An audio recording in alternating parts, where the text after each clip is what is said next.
What's up, ladies and gentlemen of YouTube? Boogie290 today coming at you live once again through the power of the internet. And it's another unboxing here on our main channel. And every time a new Magic the Gathering product comes out, we crack one here for the main channel. This is Kaladesh. There'll be plenty more unboxings over on the gameplay channel. If you're unfamiliar with the gameplay channel, I'll probably put it somewhere here on the screen. It'll, of course, be in the description box. Or you can just type in Boogie Plays here on YouTube, and that'll take you right to it. I'm streaming this live on Twitch right now with a bunch of people watching. And over on that gameplay channel, I've been doing a lot of unboxings. We get the Pokemons right here. We get the Magic right here. I gotta say, my gameplay channel has stopped being a gameplay channel and as much as it is an unboxing channel these days. But you know what? I prefer it that way. And at least I'm unboxing gaming content. So you can count on me to be at least unboxing gaming-related stuff. We do have a sponsor for tonight's stream. And that is the Mana Source. He approached me about 2 weeks ago when I was unsure whether or not I had a sponsor for Kaladesh. And I love his series, the Best Ever series. He takes a good hard look at older formats and older sets. That is my favorite series in Magic on YouTube right now. Absolutely love what he does over there. And I got to back him in with this one. So if you do me a favor, there's going to be a link in the description box below that goes to the Mana Source here on YouTube.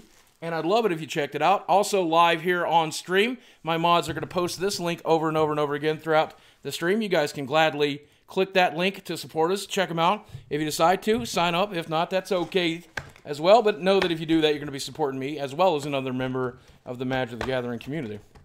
So, Kaladesh is an interesting set for a lot of different reasons. The most interesting thing that I find about it is, and you saw my unboxing today on the gameplay channel of the Fat Pack. I'm sorry. We PC now. It's not a Fat Pack anymore. It's a bundle. It's no, like, I guess fat is offensive. I never found it offensive. Hey, Wizard of the Ghost, if I don't find the term fat offensive, it ain't offensive. That's all I'm telling you, man. I'm the fattest guy you know, okay? But whatever, that's fine. That's fine. No longer the Fat Packs, but they are doing what they did with Return to Zendikar. They're doing expeditions, but except this time they're not called expeditions. They are called masterwork artifacts or something to that effect. Now, if you've been watching my Pokemon unboxings but you're not familiar with Magic, I will, for the first and only time tonight, show you the anatomy of a pack. Here we go. You first get 10 uncommons: Dramatic Reversal, Wayward Giant, Built to Last, Night Market Lookout, Welding Sparks, Cogwork Puzzle Nut, Tidy Conclusions, Inventor's Goggles, Larger Than Life. Now, those are our commons. And in Magic, most of the time, the commons are meant to be played in limited. There's not a lot of commons that are exciting. Then you have your uncommons. You'll have 3 of these. You can tell that it's uncommon because the border, or the set symbol, looks different. So here we have a black set symbol. Here we have a silver set symbol. Silver set symbol means uncommon. Here we have Cloud Blazer, really good card. Decoration Module, pretty, is okay. Aether Meltdown, Then we have our rare for the set. This is a gold symbol. There's also mythic rares, which have a yellow or an orange symbol. And then the Masterwork artifacts look super weird. Some of those Masterwork artifacts can be up to $200 right now, by the way. So there's real chance of real money being cracked tonight, and I hope that you do. PNLR is our rare. Behind it, we got a hollow or foiled Cloud Blazer. Very nice, I think. You won't always get a foil in every pack. In fact, you'll get them very rarely. We got a foil uncommon, so that's pretty good. So what we will focus on tonight, we will focus on rares and foils, mythics, hope for that stuff. We're not going to worry about the uncommons. We're not going to worry about the commons. Why? Because we'll get them so frequently, it really won't mean anything. So here we go. We're going right for the token. There's a token. Our basic land. We have, oh, nice, our rare. I have this guy in Magic Duels, just pulled him last night. Aether Squall, Ancient, 7 cast, it costs 6/6. Flying at the beginning of your upkeep, you get 3 energy. Pay a buttload of energy. That's 7 energy. 1, 2, 3, 4, 5, 6, 7. Return all other creatures to their owner's hands. Activate this ability anytime you cast a sorcery. Interesting card. It's literally a sky whale. It's literally a sky whale. As if you put wings on me, that's what you would have. That's what you would have. All right, well, nothing too great to start. There's Swamp. Boom. Oh, nice. Well, there's our first mythic of the box. Hopefully we'll pull 3 or 2 mythics. 2 or 3 mythics. This is the equivalent like a Pokemon Ultra Rare. Rashmi, Eternity's Crafter. 4, cast to cost 2/3. Whenever you cast your first spell each turn, reveal the top card of your library. If it's a non-land card with a converted mana cost less than that spell's, you may cast it without paying its mana cost.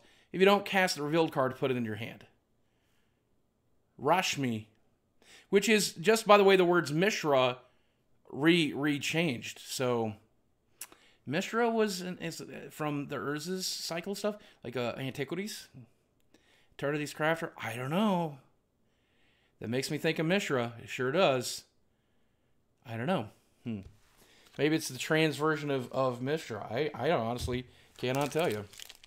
Somebody is saying in chat that 4 mythics per box per average. Well, hopefully we'll get 4. Maybe it's Mishra's daughter. Or maybe it's just a nod. Basically, and here we are. Oh, I have this guy also in Magic Duels. Bristling Hydra. 4 cast to cost 4/3. When Bristling Hydra enters the battlefield, you get 3 energy. You can pay 3 energy to put a +1/+1 counter on it, and it gains hexproof. Pretty good. I mean, you're looking at a 4 cast to cost 5/4. That's okay. I mean, by Magic standards, you have commons and those kinds of stacks.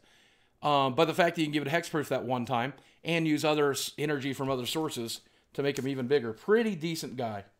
Pretty decent guy. He's a pretty decent energy drop. Here we go. Token.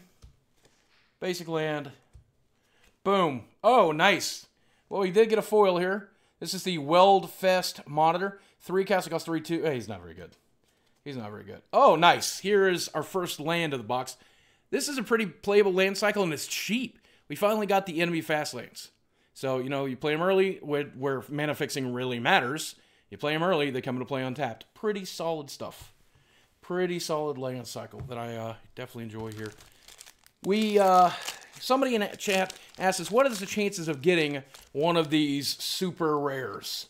1 in 144 packs will have one of these rares. Well, how many packs in a box, Boogie? 36. So what's our chances of pulling one in here? 1 in 4 boxes might have one. Still not even a guarantee. I have more than 4 boxes in my possession right now. We may not even see one. I'd like to see 2 across everything we open. But will we get one tonight? No, well, there's a foil common. Nothing too exciting there. There is Marionette Master. I don't like this. I played with this in Magic Duels. I don't own it, but I played with it in the theme decks. Marionette Master. 6 cast cost 1/3. Fabricate 3. Means you can either make her, you can put 3 counters on her or get 3 dudes, colorless servos. When an artifact you control is put in the graveyard for the battlefield, target opponent loses life equal to Marionette Master's power. This is not a very expensive card, not a very good card. Little overcosted for what it does. I don't know really where that card belongs. Token? Plains. Oh, nice! Another mythic. 2 mythics so far. Sky Sovereign Console Flagship. And if you have only dabbled in Magic, this card is probably going to look weird to you. And if you played Magic for a really long time, this card is going to look crazy weird to you. These are vehicle cards. So, 5 casting costs 6/5 flyer, but when it comes to play, it's not a creature. You have to crew it. And this has a crew of 3. You have to tap creatures to give it a 3 power or higher to get it going and get it alive. Then it's a 6/5.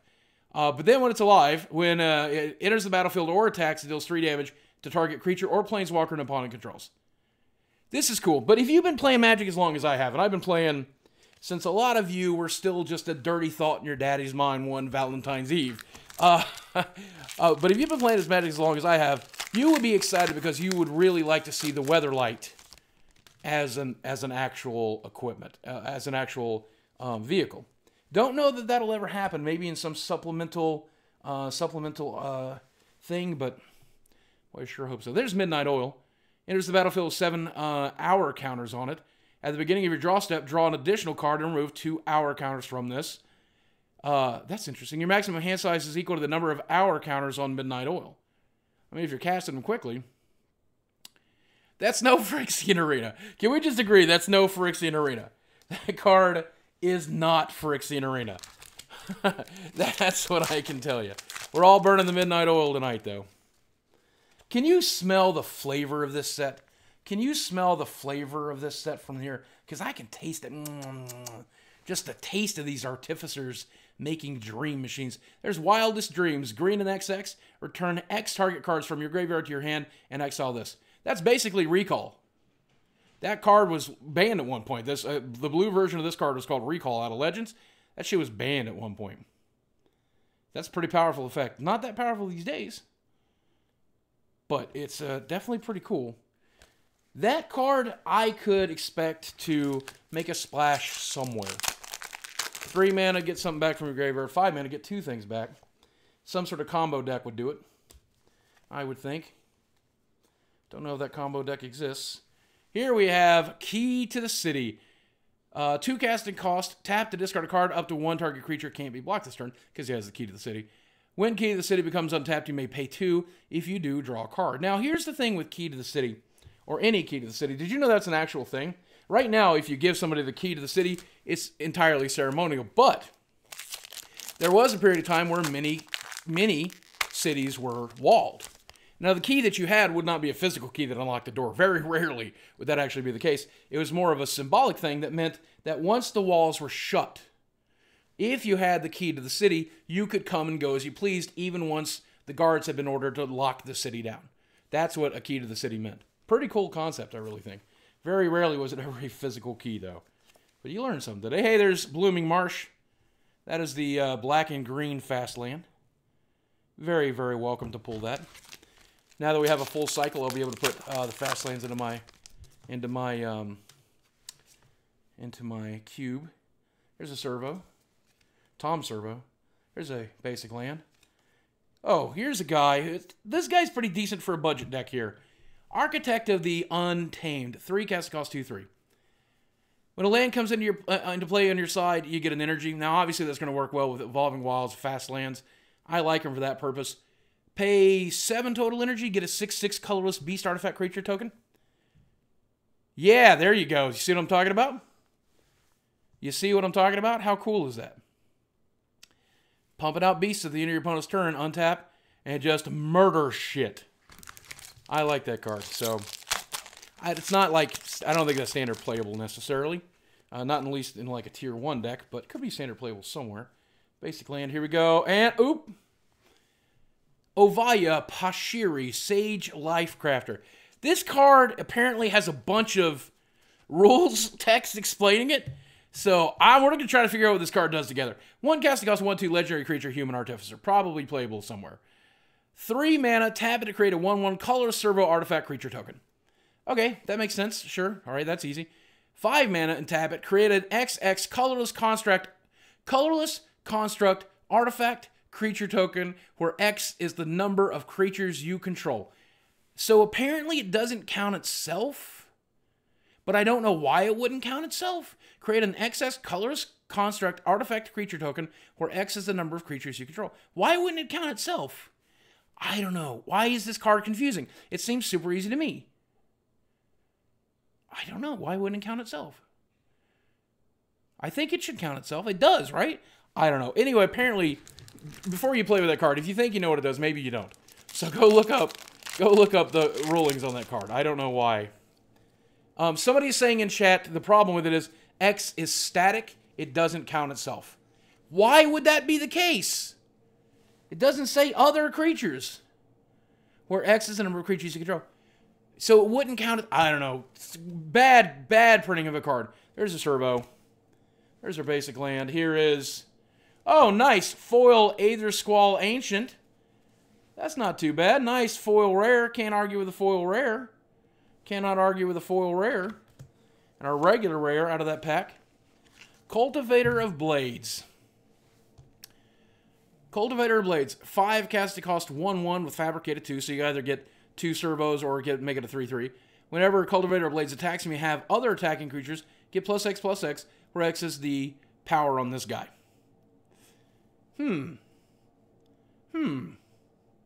Doesn't seem very good. But then, you know, who knows? I'm a Spike. When we talk about Magic cards, I tend to want only the biggest, baddest, and best. So I want it to be easily played, and I want it to be very powerful when you do. Here's a card. 4 casting cost, Madcap Experiment. What this does is sorcery speed, reveal cards to the top of your library till you reveal an artifact. Put that card onto the battlefield to the rest on the bottom of your library in a random order. Then this deals damage to you equal to the number of cards revealed this way. So if you got a bunch of artifacts in your deck, the majority of what's in your deck is artifacts. It's not going to do very much damage. But here's the thing. Most of the time, if you're getting the right artifact, it doesn't do damage to you. Can't you flip Blightsteel Colossus off of this? I'm pretty sure you can flip Blightsteel off of this. Am I wrong?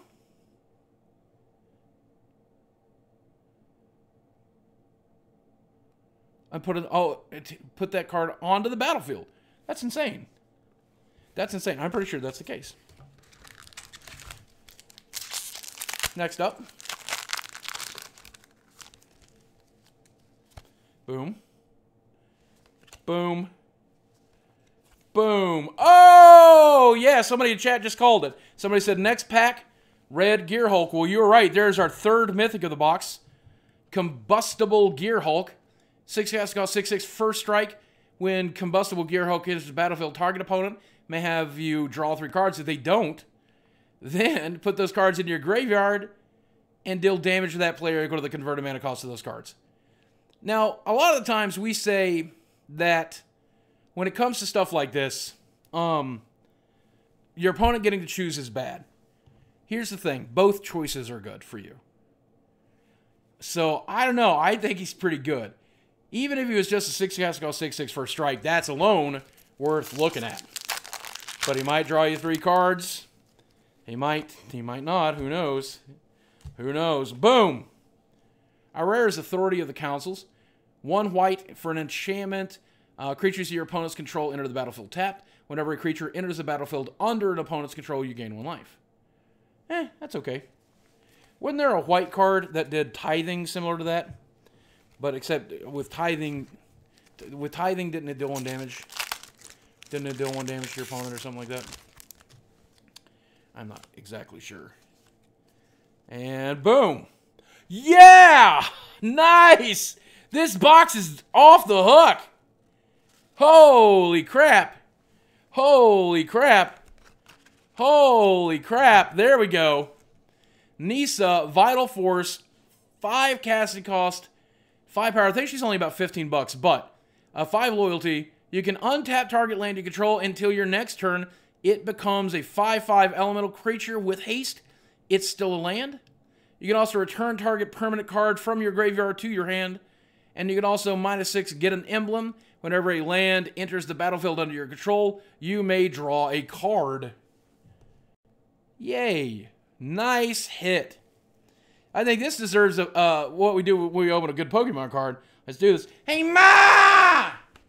Ma, get the sleeves! We're pulling Planeswalkers, Ma! There's Planeswalkers in this box, Ma! We're gonna need the fucking sleeves, Ma! Oh, man. Well, this box is pretty loaded. Here's our rare. This is also the Buy a Box promo. Skyship Stalker, 4 casting cost 3/3 flyer. When for red, it gets +1/+0. For red, it gains first strike, or for red, it gains haste. So, I can get into that guy. I mean, he's pushed. I don't know that he's pushed enough, but he's probably going to see standard play. Probably going to see standard play. Here we go. And bam! There's the Dynavolt Tower. 3 mana. Whenever you cast an instant or sorcery spell, get 2 energy. I mean, that alone is worth playing with in an energy deck, I think. Spend 5 energy to deal 3 damage to target creature or player. As an energy dump, it's okay. When it comes to play, you get energy. You don't get enough to deal the damage, though, which is frustrating. You need a second source, so I don't think it's pushed enough.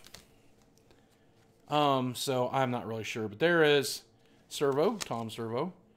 A Mountain, and our rare. We also got this in my Fat Pack.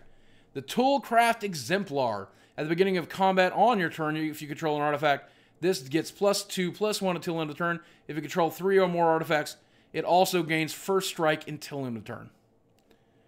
I like this dude. I definitely like this dude. I don't know, like, you don't have, like, Court Homunculus to support them, necessarily. So I don't know. It depends on what else they're printing. There's no decent, like, one-drop, I think, in the format right now that will feed him. So I'm not real sure, but... Boom. Insidious Will. Will, why you gotta be so insidious? Are we talking about Will Wheaton here? This is an instant speed. Choose one. You can either counter target spell for 4 mana. You may choose new targets for target spell. Decent. Copy target instant or sorcery spell. You may choose new targets for the copy. So this is probably going to see standard play, right? Because if for 4 mana you can counter something, or you can choose new targets, you can redirect it, or you can copy something you were playing out of your hand. So, does a lot of work. Does a lot of work. I don't think it's going to see any play outside of standard, but it could in standard for sure. People are like, is that going in your cube? Probably not. It'd go in the underpowered cube. Shut up, Wesley. Somebody says in chat. Wesley, shut up. Multiform Wonder. 5 casting cost 3 artifact creature construct. Comes into play, you get 3 energy. Pay an energy, and this gains your choice of flying, vigil, or lifelink till end of turn. Or pay an energy, and it gets +2, -2, or -2, +2 till end of turn. So it takes every form in the world. It can do whatever you want it to do. It can do whatever the hell you want it to do. It's pretty neat. Here's the thing, though. Some people have said, Boogie, I don't like Kaladesh because I don't like energy.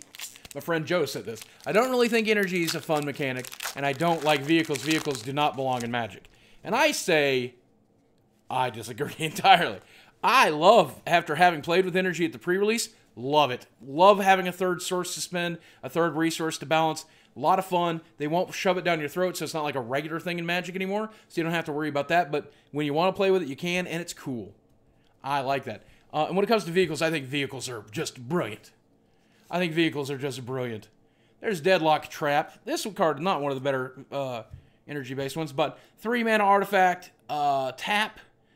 It comes into play tapped, so you can't use it on turn 1, but you get 2 energy when it comes into play. You can tap it to add, pay an energy, tap target creature or planeswalker, and its activated abilities can't be activated this turn. So when would you use this? Well, you might use it on your turn to remove a blocker so you can get in. Most likely you'll use it on your opponent's upkeep to tap their planeswalker or tap their creature so that it won't be able to attack you. And if you have enough energy sources, I mean, this is pretty damn good. Being able to use this every turn for no mana, which is what's so important about it. You're using this third alternative source. So, I mean, it's better than Tumble Magnet, somebody says in chat, and I agree. It's better than all the ones that use mana. It's just right around really good. And Tumble Magnet saw play, mostly because of Proliferate. That's a question I don't know the answer to. Does Proliferate work with energy tokens? It should. Here's the Aether Storm. Rock 4, casting cost 3/3 flyer. When it enters, when this or another creature enters the battlefield under your control, you get an energy. That's pretty good. When this attacks, you may pay 2 energy. If you do, put a +1/+1 counter on it, and tap up to 1 target creature defending player controls. That seems like a fucking intro pack rare. That doesn't seem very good. So does not seem very good. Here we go. Bomat Courier. 1 casting cost 1/1 haste. I had this in my pre-release pool. Didn't play with it. 1 casting cost 1/1 haste. Whenever it attacks you, exile the top card of your library face down. You can't look at it. For a red, you can discard your hand, sacrifice the Courier, and put all cards exiled to this into their owner's hands. Weird. Really, really weird. I mean, it's a 1/1 haste. This might go in the... it might go alongside that other 1/1 we were looking at earlier. 1/1 haste. I don't know. Don't know what to think about that. Honestly, don't know what to think about that. Well, we're more than halfway through the box and still no masterwork. But here's the thing. I'm not expecting a masterwork in a box or in a case. You should not expect to open cards to get a masterwork. That is not an option.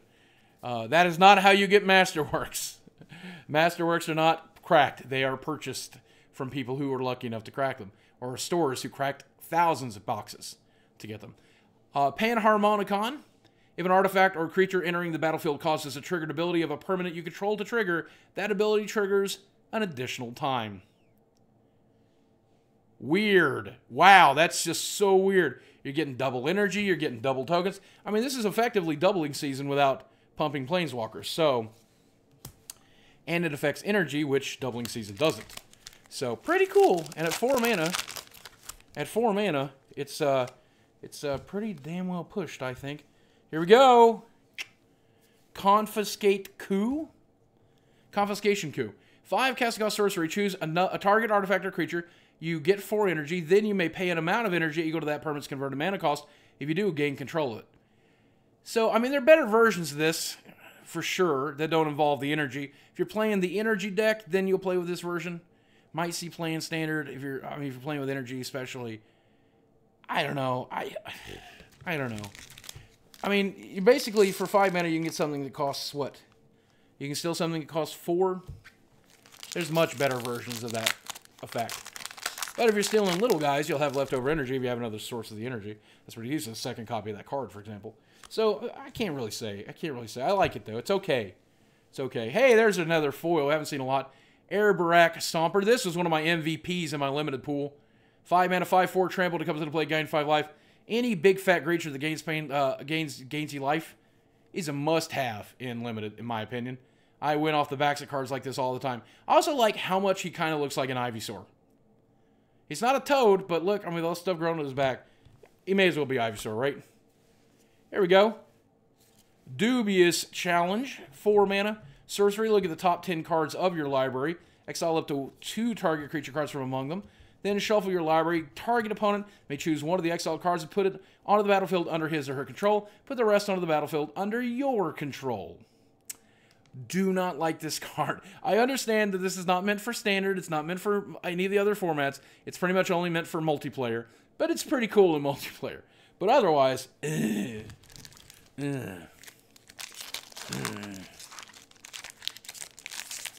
not such a big fan of that card. I don't play very much multiplayer anymore. Honestly, to tell you the truth. A lot of my friends play that old EDH. Not for me. Hey! Foil rare! Again, this guy's only like 25 cents, so the foil rare is going to be like 50 cents.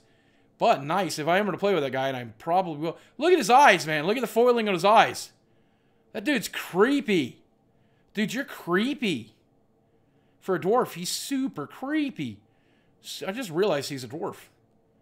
What a freak, dude. Wow. A lot of people have complained about dwarves being in white. I think that's okay. I don't mind dwarves being white. I know thematically they live in mountains, but Fleetwheel Cruiser. 4 casting cost 5/3 trample haste. When it enters the battlefield, it becomes an artifact creature until end of turn. Probably the second best or the best vehicle, because by itself, whether you have any creatures in play or not, it's a 4 casting cost 5/3 trample haste. Real good. I mean, that's better than Ball Lightning in a lot of experiences. And it doesn't have to be in a Ball Lightning. It doesn't have to be triple red. Easier to cast. 1 more mana, the Ball Lightning, but it's generic mana. It's a 5/3 on the turn it comes into play. Doesn't die at the end of the turn. It just goes into non-mode. But it's like a self-driving car. This is the Google car. This is the Google self-driving car. Every time you play this, you straight up have the Google self-driving car. And then the self-driving module breaks. But yeah, that card's pretty good. I really like that card a lot. Probably the best vehicle, if not the second best. What would be the best then? Well, we haven't pulled it, and I'll tell you when we get there. The Pima Outrider. I hate the fact that this starts with the word P.